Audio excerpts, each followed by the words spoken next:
আসসালামু আলাইকুম। আশা করি সকলেই ভালো আছেন। মৎস্য অধিদপ্তরে একটা নিয়োগ বিজ্ঞপ্তি প্রকাশ হয়েছে। তো অনেকগুলো পদের সংখ্যা আছে এখানে। ফুল ভিডিওটা যদি আপনি দেখেন, বিষয়টা বুঝতে পারবেন কোন, কোন পদে নিয়োগ বিজ্ঞপ্তি প্রকাশ করা হয়েছে এবং পদের যোগ্যতা, আবেদনের বয়স, বেতন স্কেল সবকিছু সুন্দরভাবে আলোচনা করা হবে। সো ফুল ভিডিওটা দেখবেন, আশা করি আপনি বিষয়টা বুঝতে পারবেন। সো তার আগে আমি বলে নিই, আপনি যদি আমাদের চ্যানেলে নতুন হয়ে থাকেন, চ্যানেলটাতে অবশ্যই সাবস্ক্রাইব করে রাখবেন। সকল ধরনের সরকারি, বেসরকারি জব রিলেটেড ভিডিও আপনি সবার আগে পেয়ে যাবেন। তো কথা না বাড়িয়ে শুরু করা যাক। বাংলাদেশ মৎস্য উন্নয়ন কর্পোরেশন। তো এখানে অনেকগুলো পদ আছে, আমরা একটা একটা করে পদ দেখবো এবং পাশাপাশি এখানে শিক্ষাগত যোগ্যতা সেটাও আমরা দেখে নেবো এখান থেকে। তো ব্যবস্থাপক পদে নিয়োগ বিজ্ঞপ্তি প্রকাশ করা হয়েছে, 4 জনকে নিয়োগ দেওয়া হবে। তো এই পদে আবেদন করতে আপনাকে অর্থনীতি, বাণিজ্য, পরিসংখ্যান বা মৎস্য বিজ্ঞানে 1 বছরের স্নাতক ডিগ্রি থাকলে আপনি আবেদন করতে পারবেন। তো এটা হচ্ছে আপনার নবমতম গ্রেড। এই পাশে গ্রেডগুলো দেওয়া আছে, আপনারা দেখে নিন এবং এই পাশে আপনার বেতন স্কেলটাও দেওয়া আছে। প্রকৌশলী পদে 1 জনকে নিয়োগ দেওয়া হবে, নবমতম grade. BSc engineer degree, electrical, mechanical অথবা সংশ্লিষ্ট কাজে 5 বছরের অভিজ্ঞতা থাকলে আপনি আবেদন করতে পারবেন। তৃতীয় প্রকৌশলী স্থায়ী পদে 1 জনকে নিয়োগ দেওয়া হবে, নবমতম গ্রেড। মেকানিক্যাল অথবা মেরিন ইঞ্জিনিয়ার, বিএসসি ডিগ্রি অথবা প্রথম শ্রেণীর মেকানিক্যাল ইঞ্জিনিয়ারিং ডিপ্লোমা সহ সংশ্লিষ্ট কাজে 3 বছরের অভিজ্ঞতা থাকতে হবে এবং চাকরিতে অথবা মেরিন ফিশনারিজ একাডেমি হইতে মেরিন ইঞ্জিনিয়ারিং এ সার্টিফিকেট সহ সংশ্লিষ্ট কাজে 5 বছরের অভিজ্ঞতা থাকলে আপনি এই পদে আবেদন করতে পারবেন। ফিশ প্রসেসিং টেকনোলজিস্ট পদে আবেদনের নিয়োগ একটা ছাড়ছে, সরি একটা পদের সংখ্যা আছে। তো এটাতে 1 জনকে নিয়োগ দেওয়া হবে, শুধুমাত্র নবমতম গ্রেড। এটাতে আপনি রসায়ন, প্রাণ রসায়ন, তারপরে এখান থেকে মৎস্য বিজ্ঞান, প্রাণী বিজ্ঞানে যদি আপনি 2য় শ্রেণীর স্নাতক ডিগ্রি অর্জন করে থাকেন, আপনি কিন্তু এই পদে আবেদন করতে পারবেন। ফিশ কালচারিস্ট পদে 1 জনকে নিয়োগ দেওয়া হবে, এটা নবমতম গ্রেড। এটাতেও আপনাকে মৎস্য বিজ্ঞান বিষয়ে বা মৎস্য বিজ্ঞান বা প্রাণী বিদ্যায় 2 বছরের স্নাতক ডিগ্রি থাকলে আপনি এই ফিশ কালচারিস্টে আবেদন করতে পারবেন। প্রশাসনিক অফিসারে স্থায়ী, তো এটাতে আপনাকে স্নাতক ডিগ্রি থাকতে হবে। অফিস সহকারী, সহকারী মার্কেটিং অফিসার স্থায়ী, এটাতেও স্নাতক থাকতে হবে। তো এরপর যেটা আছে নিরাপত্তা অফিসার স্থায়ী, এটা আপনার 11তম গ্রেডের, 1 জনকে নিয়োগ দেওয়া হবে। বাংলাদেশ সেনা বা নৌবাহিনীর নায়ক, সুবেদার বা সমমানের প্রাক্তন সদস্য যারা আছে, তারাই কিন্তু এই পদে আবেদন করতে পারবে। হিসাব রক্ষকে 1 জনকে নিয়োগ দেওয়া হবে, এটাতে আপনার 11তম গ্রেড। তো হিসাব রক্ষক হচ্ছে আপনার 11তম গ্রেড, 2 জনকে নিয়োগ দেওয়া হবে, বাণিজ্য বিষয়ে স্নাতক ডিগ্রি থাকতে হবে। অডিটরে স্থায়ী, 11তম গ্রেড, 1 জনকে নিয়োগ দেওয়া হবে, বাণিজ্য বাণিজ্য বিষয়ে স্নাতক থাকতে হবে। এরপরে আসছে 11 নম্বরে ফোরম্যান স্থায়ী, এটা। তো ফোরম্যানে আপনি 3 জনকে নিয়োগ দেওয়া হবে। আপনি আবেদন করতে চাইলে আপনার যে বিষয়টা থাকতে হবে সেটা হচ্ছে diploma in engineering, mechanical, electric অথবা সংশ্লিষ্ট বিষয়ে ট্রেড সার্টিফিকেট এবং সংশ্লিষ্ট কাজে 5 বছরের অভিজ্ঞতা থাকলে আপনি ফোরম্যান পদে আবেদন করতে পারবেন। চতুর্থ প্রকৌশলী স্থায়ী, এটাতে আপনাকে মেরিন ফিশারিজ একাডেমি হইতে মেরিন ইঞ্জিনিয়ারিং এবং সার্টিফিকেট অথবা মেরিন ইঞ্জিনিয়ারিং এর উপরে ডিপ্লোমা যদি আপনার থেকে থাকে, 2 বছরের বাস্তব অভিজ্ঞতাও থেকে থাকে, দেন আপনি আবেদন করতে পারবেন। উচ্চমান সহকারী অর্থাৎ উচ্চমান অফিস সহকারী, 4 জনকে নিয়োগ দেবে, আবেদন করতে পারেন। এটাতে 2য় শ্রেণীর স্নাতক ডিগ্রি। স্টোর কিপারে স্থায়ী পদ, এটাতেও আপনি আবেদন করতে পারেন। 14তম গ্রেড, 3 জনকে নিয়োগ দেওয়া হবে, 2য় শ্রেণীর স্নাতক ডিগ্রি হলে আবেদন করতে পারবেন। সো এরপরে 15 নম্বরে মার্কেটিং সহকারী অস্থায়ী পদে 5 জনকে নিয়োগ দেওয়া হবে, শুধুমাত্র স্নাতক ডিগ্রি থাকলে আপনি আবেদন করতে পারবেন। 60 মুদ্রাক্ষরিক কাম কম্পিউটার অপারেটর পদে আপনি আবেদন করতে চাইলে আবেদন করতে পারবেন, 3 জনকে নিয়োগ দেওয়া হবে, 14তম গ্রেড। এটাতে আপনাকে উচ্চ মাধ্যমিক অর্থাৎ এইচএসসি পাস থাকতে হবে এবং আপনাকে ষাটলিপিতে হচ্ছে 50টি শব্দ নিয়ে আসতে হবে, বাংলায় 50টি এবং ইংরেজিতে, এবং শব্দের গতি মুদ্রাক্ষরের লিখনে আপনার 30 শব্দ হচ্ছে আপনার বাংলায় এবং ইংরেজিতে থাকতে হবে 40, অর্থাৎ ষাটলিপিতে 50, বাংলায় ইংরেজিতে 80 এবং আপনার মুদ্রাক্ষরে আপনার হচ্ছে ইংরেজিতে 40, বাংলায় হচ্ছে 30। এটা যদি আপনার থেকে থাকে আপনি কিন্তু আবেদন করতে পারবেন।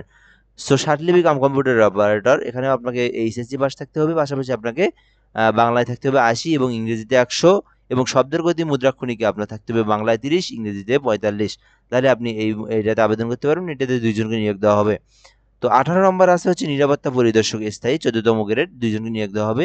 এরা তো আপনার সেনা বা নৌবাহিনী বা বিমান বাহিনীর হাবিলদার যারা আছে, অর্থাৎ যারা রিটার্ন করছে তারা আবেদন করতে পারবে, বা চাকরি হতে চলে আসে তারাও কিন্তু আবেদন করতে পারবে। সহকারী হিসাব রক্ষক স্থায়ী, 3 জনকে নিয়োগ দেওয়া হবে। এটাতে আপনাকে বাণিজ্য স্নাতক ডিগ্রিতে অথবা আপনাকে অভিজ্ঞতা সম্পন্ন প্রার্থীর অগ্রাধিকার দেওয়া হবে, অর্থাৎ বাণিজ্যতে স্নাতক ডিগ্রি থাকতে হবে এবং অভিজ্ঞতা যারা আছে তাদেরকে অগ্রাধিকার দেওয়া হবে।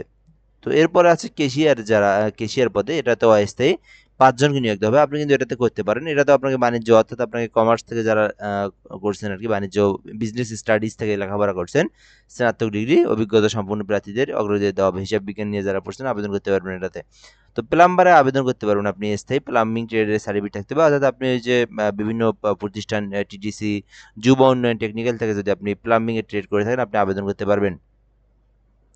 সিনিয়র অপারেটর স্থায়ী 5 জনকে নিয়োগ দেওয়া হবে। মাধ্যমিক স্কুল সার্টিফিকেট এবং রেফ্রিজারেশন এবং এয়ার কন্ডিশন পদে সার্টিফিকেট থাকতে হবে, ঠিক আছে? তো এরপরে হচ্ছে আপনার মেকানিক স্থায়ী, এটাতে আপনাকে মাধ্যমিক স্কুল সার্টিফিকেট সহ মেকানিক্যাল বা অটোমোবাইল বিষয়ে ট্রেড কোর্স সার্টিফিকেট থাকলে আপনি আবেদন করতে পারবেন।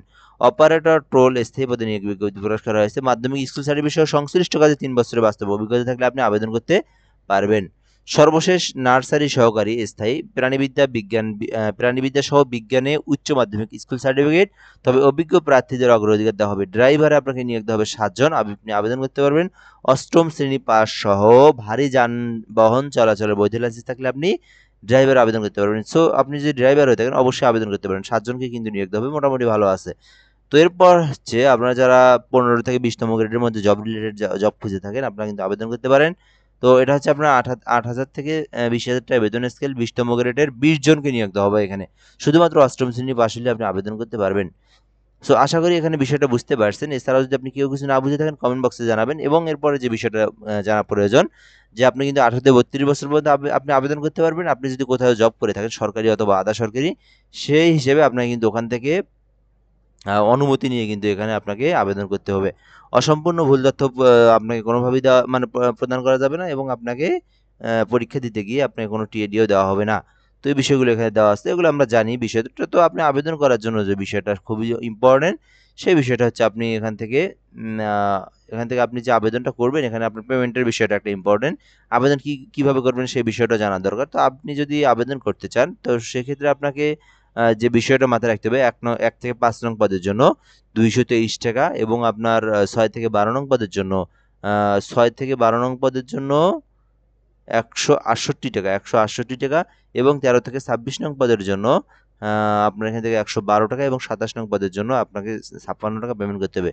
তো এই বিষয়টা হচ্ছে এখন ইম্পর্টেন্ট। এখন হচ্ছে আপনারা যদি সার্কুলারটা পেতে চান আপনারা কিভাবে পারবেন এবং কিভাবে আবেদন করবেন। তো আবেদন করার জন্য আপনাকে যে বিষয়টা মাথায় রাখতে হবে, আপনাকে এখান থেকে একটা আমি বলে দিচ্ছি, bfdctelevision.com.bd এই ওয়েবসাইট থেকে আপনি আবেদন করতে পারবেন। এছাড়াও আপনি যদি আমাদের থেকে আপনি আবেদন করে নিতে চান সেক্ষেত্রে আপনাকে অনলাইনের মাধ্যমে আমাদের সঙ্গে যুক্ত হতে হবে। আপনাকে আমাদের সঙ্গে যুক্ত হতে মানে হোয়াটসঅ্যাপে আমাদেরকে নক দিতে হবে, আমরা কিন্তু আপনার আবেদনটা করে দিতে পারবো। 0177 58 30312 0177 শুধুমাত্র যারা আবেদন করবেন তারাই শুধু আমাদের হোয়াটসঅ্যাপে বলবেন যে মৎস্য অধিদপ্তরে আবেদন করব। তারপরে কিন্তু আমরা আপনাকে একটা ফর্ম দেবো, এখানে আপনার নাম, নিজের নাম, পিতার নাম, মাতার নাম, এই বিষয়গুলো দিতে হবে বাংলা ইংরেজিতে। এরপরে জন্ম তারিখটা দিতে হবে, তারপরে আপনার হচ্ছে দেশ, কান্ট্রি, তারপরে রিলিজিয়ন, আপনার ধর্ম, লিঙ্গ, এই বিষয়গুলো আপনি দিবেন। এরপরে আপনার এনআইডি কার্ডের সংখ্যাটা দিবেন, তারপরে আপনার একটা মোবাইল নাম্বার দিবেন, তারপরে আপনার একটা সচল ইমেইল দিবেন। পাশাপাশি এটা অপশনাল, ইমেইল দিলে হবে না দিলেও হবে। এরপর মেইন যেটা বিষয়, আপনার যে কোনো কোটা থেকে থাকে সেটা দিবেন, আর আপনার যদি কোথাও জব করে থাকেন সরকারি বা অথবা আধা সরকারি সেটা আপনি বলবেন। এরপর যে বিষয়টা লাগবে সেটা হচ্ছে আপনার নিজের জেলা, নিজের উপজেলা, নিজের পোস্ট অফিস পোস্ট কোড এগুলো লাগবে। স্থায়ী বা বর্তমান দুইটা আলাদা ঠিকানা হলে আলাদা দিবেন, একই হলে একই বলে দিবেন। তো এরপর যেটা লাগবে এডুকেশন কোয়ালিফিকেশন, এই বিষয়টা আপনি সুন্দর করে আপনি যদি এসএসসিটা হয় তাহলে এসএসসি, এইচএসসি হলে এইচএসসি, অনার্স হলে অনার্স, এইভাবে আপনি ধাপে ধাপে সবগুলো দিবেন। পাশাপাশি আপনি যদি কোনো এক্সপিরিয়েন্স থাকে সেই এক্সপিরিয়েন্সটা আপনি উল্লেখ করে সুন্দরভাবে দিবেন। পাশাপাশি আপনার যে মেইন বিষয় সেটা হচ্ছে রিসেন্টলি তোলা 1 কপি ছবি দিবেন, এবং আপনার একটা স্বাক্ষর আপনি এরকম সাদা কাগজে উঠায়ে স্বাক্ষর দিয়ে ছবি তুলে আপনি পাঠিয়ে দেবেন। এই বিষয়গুলো আপনি যদি অনলাইনের মাধ্যমে আমাদেরকে দেন, হোয়াটসঅ্যাপে দিবেন, তাহলে কিন্তু আমরা আপনার আবেদনটা করে আপনাকে কিন্তু অ্যাপ্লিকেশনটা আপনাকে সুন্দরভাবে পাঠিয়ে দেবো হোয়াটসঅ্যাপের মাধ্যমে। সো এ পর্যন্তই। আর যারা নিজেরা আবেদন করবেন bfdctel.com.bd এই ওয়েবসাইট থেকে আবেদন করতে পারবেন। আবেদনের সময় শেষ হচ্ছে 13/9/2025 তারিখের মধ্যে আপনি আবেদন করবেন। সো এ পর্যন্ত আজকের ভিডিওটা। অবশ্যই আপনি আমাদের চ্যানেলে যুক্ত থাকার জন্য অবশ্যই সাবস্ক্রাইব করে রাখবেন, যে কোনো সমস্যায় কমেন্ট করবেন। সো ধন্যবাদ, ভালো থাকবেন, আসসালামু আলাইকুম।